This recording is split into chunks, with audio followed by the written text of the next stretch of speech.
Hello बच्चों, तो अब हम डिस्कस करेंगे question number 45 from the chapter structure of atom. जिस क्वेश्चन में हमें कहा गया है arrange the following types of radiations. कुछ रेडिएशंस गिवन है, उनको आपको increasing order of frequency, frequency को लिखते हैं न्यू से, तो न्यू के इंक्रीजिंग ऑर्डर में आपको अरेंज करना है। तो बेसिकली ये जो हमारा क्वेश्चन है ये किससे रिलेटेड है? इलेक्ट्रोमैग्नेटिक स्पेक्ट्रम से। जो इलेक्ट्रोमैग्नेटिक रेडिएशंस का जो एक स्पेक्ट्रम होता है उससे रिलेटेड है। तो स्पेक्ट्रम क्या होता है? बेसिकली यही जो रेडिएशंस हैं जिनके अंदर हम मान के चलते हैं कि इनका क्या होता है, वेव नेचर। और ये कौन सी रेडिएशंस है? ये बेसिकली लाइट रेडिएशंस है। ठीक है, यहाँ पे लाइट वेव्स की बात हो रही है या लाइट रेडिएशंस की बात हो रही है। तो हम ये मान के चलते हैं कि जो लाइट है उसका वेव नेचर होता है, और वेव नेचर है तो उसका मतलब उसकी कुछ एनर्जी होगी, उसका कुछ फ्रीक्वेंसी होगी और उसका कुछ लैम्डा होगा। ठीक है, एक बार शॉर्ट में आप लोगों को ब्रीफ करने के लिए मैं बता देती हूँ कि ये सब चीजें हैं क्या। तो बेसिकली आप जानते हो एक वेव कैसी होती है, कुछ इस तरह की होती है, राइट? इस तरह की वेव होती है। तो एक वेव आप किसको कहते हो? अगर मान लो आप इस डिस्टेंस को देखो, ये मान लेते हैं वेव यहां से स्टार्ट हो रही है, तो एक क्रस्ट पूरा करना, एक टफ पूरा करना, तो यहां तक ये जो एक पूरी पूरे रीजन है फ्रॉम ए टू बी, इसको हम कंसिडर करते हैं एक वेव। तो ये जो लेंथ होती है ना एक वेव की, उसको आप कहते हो वेव लेंथ।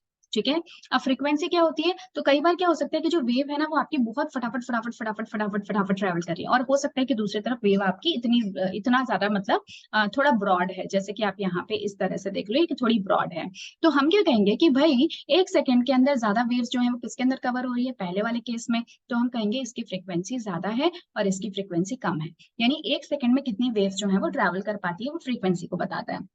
जिसकी फ्रीक्वेंसी ज्यादा होती है तो सीधी सी बात है ये वेव्स जो है वो इतना जल्दी जल्दी ट्रैवल क्यों कर रही हैं, एक सेकंड में ज्यादा नंबर ऑफ वेव्स क्यों बन रही है? क्योंकि इनके अंदर जो एनर्जी है वो भी कैसी है, ज्यादा है। तो जितनी ज्यादा फ्रीक्वेंसी, एनर्जी उतनी ही ज्यादा होगी, और जब फ्रीक्वेंसी कम होगी तो एनर्जी भी कम होगी। लेकिन अगर फ्रीक्वेंसी ज्यादा होती है और एनर्जी ज्यादा होती है तो ऐसे में जो लैम्डा की वैल्यू यानी कि जो लेंथ है वेव की, वो कैसी हो जाएगी? कम हो जाएगी। ये पॉइंट आप ध्यान रखना। तो ये बिल्कुल उल्टे चलते हैं, यानी कि energy is directly proportional to nu but inversely proportional to lambda. ठीक है, इसको आप इस तरह से भी समझ सकते हो, क्योंकि आपने दो तीन जो है इक्वेशंस पढ़ रखी है इनसे रिलेटेड। एक तो आपने पढ़ रखी है E equal to H nu, तो देख रहे हो ना, न्यू ज्यादा तो E ज्यादा। एक इक्वेशन आपने और पढ़ रखी है एच सी बाय लैम्डा, यानी कि लैम्डा ज्यादा तो एनर्जी कम। आ रही है बात समझ में? तो यहां से भी आप चाहे तो इस रिलेशन को इजीली समझ सकते हो। क्लियर है? अब देखो हम लोग इस क्वेश्चन को समझते हैं। तो यहाँ पे बोला है कि इंक्रीजिंग ऑर्डर में आप पहले इलेक्ट्रोमैग्नेटिक रेडिएशंस को लिख लो। तो देखो मैं आपको, हो सकता है पहले से आपको आता हो, अगर आपको नहीं पता है तो आपको एक तरीका बताती हूँ जिससे कि आप इस पूरी सीरीज को अच्छे से ध्यान रख सकते हो। ठीक है, आप इसको कैसे याद करो? वी, या फिर इसको मैं वी ही लिख देती हूँ बस। ठीक है, विजिबल की जगह। तो देखो आप है ना, सबसे पहले वी से यानी कि बीच से स्टार्ट करो। तो ये है वी। वी के जब आप राइट साइड में जाओगे ना, तो राइट साइड में आप किस तरह जाओगे? आई एम आर करके, आई एम आर, याद आ जाएगा, आई एम आर।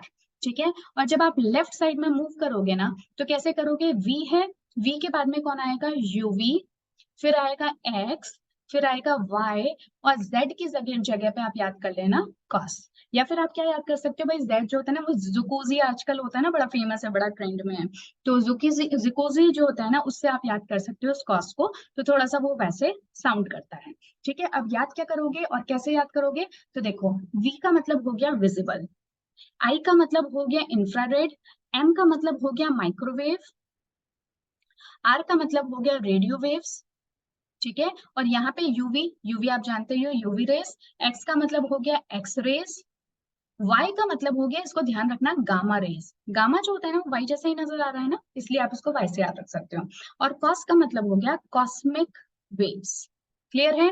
तो ये सब कुछ हो गया। अब बेसिकली हमें कैसे पता चलेगा भाई कौन एनर्जी का क्या ऑर्डर है, लैम्डा का क्या ऑर्डर है, ये सब कुछ। तो देखो आप इसको ऐसे ध्यान रख लो कि आप लोगों को पता होगा कि जो आपकी विजिबल लाइट होती है ना वो कहाँ से विबग्योर होता है ना VIBGYOR। और आप लोगों को ये पता नहीं ध्यान है कि नहीं, लेकिन आई एम श्योर कि आप लोगों को पता होगा वॉयलेट कलर और रेड कलर में जो वेवलेंथ होती है ना वो सबसे ज्यादा किसकी होती है? रेड की होती है। तो इसका मतलब आप ये ध्यान रख सकते हो कि वॉयलेट की वेवलेंथ कम है और रेड की वेवलेंथ ज्यादा है। तो कहने का मतलब ये है कि हम जब राइट लेफ्ट से राइट में मूव करते हैं तो वेवलेंथ क्या हो रही है? बढ़ रही है। तो यही पैटर्न तो आपको पूरे में भी देखने को मिलेगा, राइट? तो आप क्या देखते हो कि जब आप राइट साइड में मूव करोगे तो यहाँ पे लैम्डा की वैल्यू बढ़ेगी, एनर्जी की वैल्यू कम हो जाएगी और उसी हिसाब से न्यू की वैल्यू भी कम हो जाएगी। ठीक है, जो अभी मैंने आपको यहाँ पे समझाया। अब हमारा जो क्वेश्चन ना उस पे हम लोग डिस्कशन करते हैं। आप कहोगे इतना सब कुछ बता दिया, अभी तक क्वेश्चन की तो बात ही नहीं की। तो अब हम क्वेश्चन को देखते हैं। देखो फर्स्ट जो हमारा पार्ट है उसमें कहा है रेडिएशन फ्रॉम माइक्रोवेव ओवन। जो आपके माइक्रोवेव ओवन्स होते हैं ना, तो वो ऑब्वियसली बात है माइक्रो रीजन से ही बिलोंग करेंगे। तो ये हो गया आपका माइक्रोवेव ओवन। ठीक है, मैं ओवन लिख देती हूँ, इसे समझ जाना। उसके बाद में amber light from the traffic signal. जो ट्रैफिक सिग्नल में लाइट होती है वो कैसी होती है आपकी, येलो कलर की होती है, ग्रीन कलर की होती है, रेड कलर की होती है। तो ये लाइट्स आपको नजर आ रही है ना, इसका मतलब है कौन से रीजन की हुई, तो सीधी सी बात है ये विजिबल रीजन की हो गई। तो मैं सिर्फ लिख देती हूँ एम्बर। ठीक है, एम्बर से समझ जाना, मैं बी पार्ट की बात कर रही हूँ। Radiation from the FM radio. FM radio को रेडियो इसीलिए बोलते हैं क्योंकि ये रेडियो वेव्स को बिलोंग करता है। तो ये हो गया आपका FM radio waves. Cosmic rays from the outer space. जो आउटर स्पेस है मतलब कि आपका जो अंतरिक्ष है, वहां पे जिस तरह की रेज देखने को मिलती हैं वो होती हैं आपकी कॉस्मिक रेज।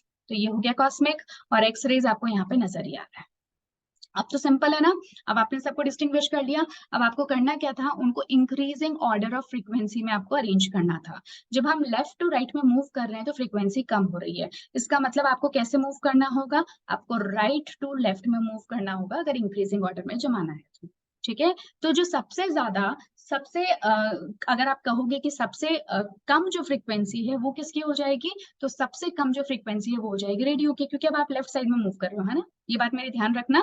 जब हम राइट साइड में मूव कर रहे हैं तो फ्रीक्वेंसी कम हो रही है, ज्यादा से कम हो रही है, बट हमें इंक्रीजिंग ऑर्डर में अरेंज करना है, यानी कि स्मॉल से लार्ज की तरफ जाना है। तो सबसे स्मॉल किसकी होगी, तो सबसे स्मॉल हो जाएगी रेडियो वेव्स की।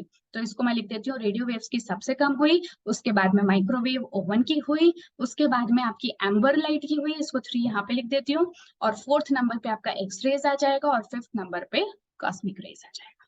ठीक है, तो ऑर्डर आपका कुछ इस तरह से हो जाएगा। आप चाहे तो यहाँ से रीचेक कर सकते हो, सबसे कम एफएम रेडियो की, फिर माइक्रोवेव, फिर एम्बर, और फिर एक्सरे, और फिर कॉस्मिक रेज।